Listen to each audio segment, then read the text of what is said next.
నవ్యాంధ్ర నవరాజధాని నిర్మాణాన్ని ప్రతిష్టాత్మకంగా తీసుకున్న చంద్రబాబు ప్రభుత్వం 2028 కల్లా క్యాపిటల్ సిటీ నిర్మాణం పూర్తి చేయాలని డెడ్లైన్ పెట్టింది. అసెంబ్లీ సాక్షిగా ఏ నిర్మాణాలు ఎప్పటిలోపు పూర్తవుతాయో కూడా వివరించింది. అమరావతి నగరాన్ని అద్భుతంగా నిర్మిస్తామన్నారు Andhra Pradesh CM Chandrababu. World top 5 సిటీల్లో ఒకటిగా తీర్చిదిద్దుతామన్నారు. చంద్రబాబు ఆలోచనలకు అనుగుణంగా అమరావతిని కట్టేందుకు ప్లాన్ చేశామన్నారు పురపాలక శాఖ మంత్రి Narayana.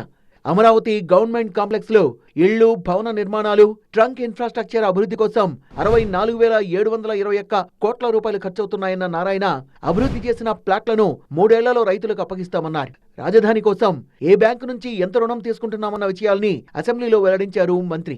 World bank, ADB bank 13,400 కోట్లు యాక్చువల్ గా శాంక్షన్ చేసింది అధ్యక్ష. కేఎఫ్డబ్ల్యూ బ్యాంకు 5,000 కోట్లు ఇవ్వడానికి ముందు వచ్చింది. పబ్లిక్ సెక్టర్ కంపెనీస్ హట్కో 11,000 కోట్లు ఓకే చేసింది. స్టేట్ గవర్నమెంట్ నుంచి లెటర్ కూడా నేను వెళ్ళిపోయింది అధ్యక్ష. అమరావతిలో సగానికి పైగా నిర్మాణం జరిగిన అధికారుల భవనాల్ని ఏడాదిన్నరలో పూర్తి చేస్తామన్న మంత్రి నారాయణ మిగతావన్నీ 2 ఏళ్లలో పూర్తి చేస్తామన్నారు. అసెంబ్లీ, సెక్రటేరియట్, హైకోర్టు నిర్మాణాన్ని 3 ఏళ్లలో పూర్తి చేస్తామని వివరించారు. ఈ యొక్క అమరావతి క్యాపిటల్ సిటీ కంప్లీట్ చేయడానికి తీసుకుంటున్నాం అధ్యక్ష. ఇది 3 సంవత్సరాల్లో కంప్లీట్ చేయడానికి ప్లాన్ చేసాం. ఆ విధంగా టెండర్లు కూడా పిలిచాము. ట్రంక్ రోడ్స్ అంటే మెయిన్ రోడ్స్ ఉంటాయి అధ్యక్ష. 185 అడుగుల వెడల్పు రోడ్స్ ఉంటాయి. అవి 2 సంవత్సరాలు పూర్తవుతాయి అధ్యక్ష. Main roads. ఐసీపీ అధికారంలో ఉన్నప్పుడు శాడిజంతో R5 జోన్ ఏర్పాటు చేశారని విమర్శించిన మంత్రి నారాయణ 50,000 మందికి 1 సెంటు భూమి ఇచ్చారని ఆ భూముల్ని స్వాధీనం చేసుకుంటామన్నారు. R5 జోన్ అని గత ముఖ్యమంత్రి ఒకటి క్రియేట్ చేసి 50,000 మందికి 1 సెంట్ ఇచ్చేశాడు అధ్యక్ష. అది కూడా కక్ష సాధింపే.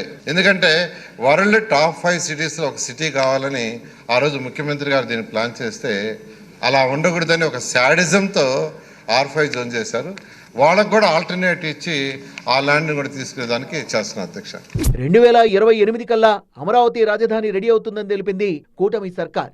అందుకోసం పనుల్లో వేగం పెంచామని, పనుల్లో నాణ్యత కొరవడకుండా చర్యలు తీసుకుంటున్నామని వివరించారు. మరోవైపు చంద్రబాబు అధ్యక్షతన సిఆర్డీఏ సమావేశం జరిగింది. రాజధాని టెండర్లు, పనుల పురోగతిపై సమీక్షించారు. 40,000 కోట్ల విలువైన పనులకు ఒప్పందం కుదుర్చుకుంది ప్రభుత్వం.